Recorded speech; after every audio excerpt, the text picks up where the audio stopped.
Hello everybody and welcome back to another career mode series on my channel. This is going to be a West Ham United career mode because it is the team I support.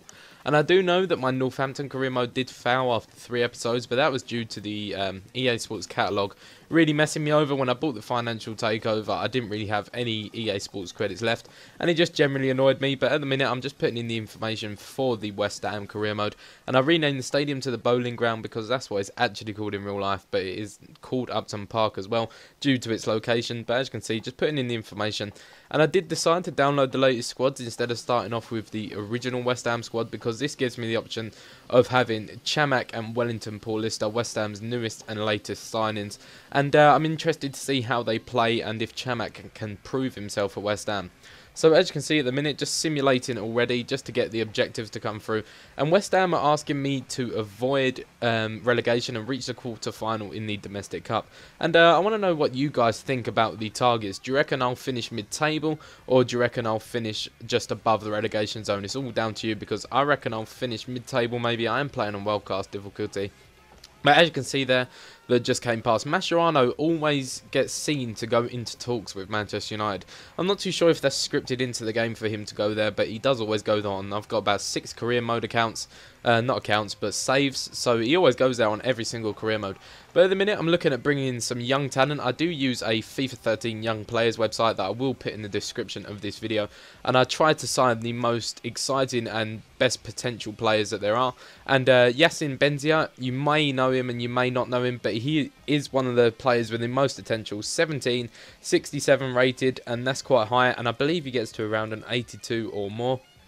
But he is a fantastic player. On my other West Ham career mode, he did end up getting to an 82 or 83, and he did win the golden boot for me.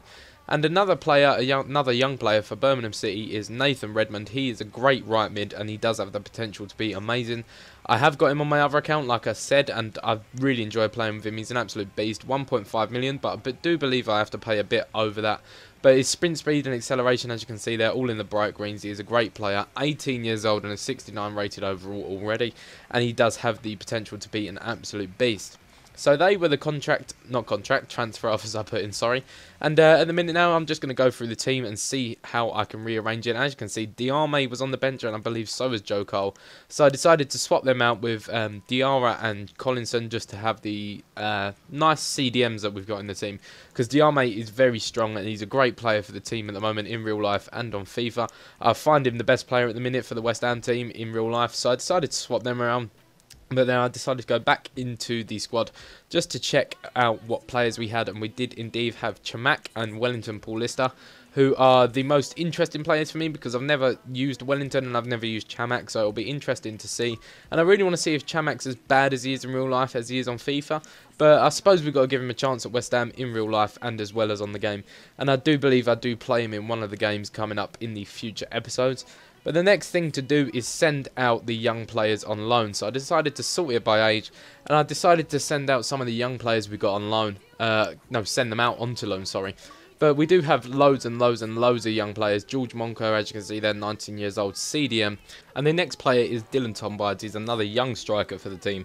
And we're just generally sending them out to increase our wage budget if we do want to bring any players in the future.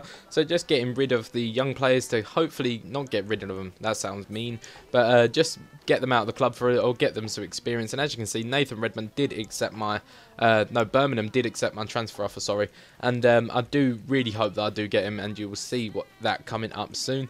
And I didn't decide to put him as a club role. I was thinking of doing it, but I put do not specify because I'm not too sure, because in the future it can bite you back in the bum, as they can say that they're not getting the player role that they did ask for. So Olympic Lyon did decline the offer that I originally sent them because I tried to get a bit of a bargain. So instead I decided to include a player in the deal, and it is going to be a player that I never use in West Ham career mode, and I don't even know if he's still at West Ham, but it is going to be Freddie Piquion. He's worth 250,000, I believe, so I put in a 1.6 million offer and a 250,000 player. That's how much he's worth, just to see if I can seal the deal with Olympic Lyon to pick up Benzia. And as you can see, Nathan Redmond has now accepted our contract, and we have him at the club now. I believe that's a 1.6 million transfer fee, and his wages aren't too bad. But as you can see, there's my manager telling me about my international management and how he wants me to get into an international management spot.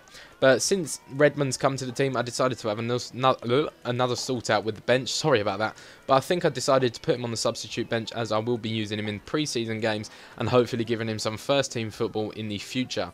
And moving on to the next bit, this is Olympic Lyon. They accepted my transfer offer, which I was very happy about. So now it's just down to the contract. And these players do have quite little wages just due to their age and their overalls, which I'm really happy about, and really happy about picking them up earlier on in this season, because otherwise I would never be able to afford them, because their overalls go up and their potential goes up and people clock onto that and they realise that they're going to be really good players.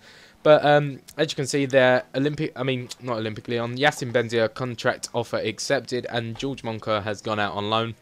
So now it's time to rearrange the substitutes bench again and put in the players that I wanted to use throughout the pre-season period. And I decided to swap out, I believe it was Vaztey, I'm not too sure, no it wasn't. But I put Yacine Benzia on the first spot of the reserves, as you just see there. Sorry about that. And I will be using him in pre-season, as you will see coming up in future episodes. So now it was down to selling another player. And I believe I was looking for a striker to sell, because we do have about 4 or 5 strikers now. I'm not too sure. So I was thinking of selling Andy Carroll, because I'm really not going to use him. But as you're going to see, it comes up saying that he's a loanee full season. So I couldn't sell him at all, even though I thought I could, because that was just me being stupid. So in the end, I decided to sell Vaztey. I did look at selling Modibo Maiga and Carlton Cole, but I decided to put Vaztey up on the transfer list, as you'll see coming up in a second. And that is the final action that you're going to see of this episode. Next episode, you will be seeing some games and how I do in the pre-season period. And I will see you guys next time. Peace.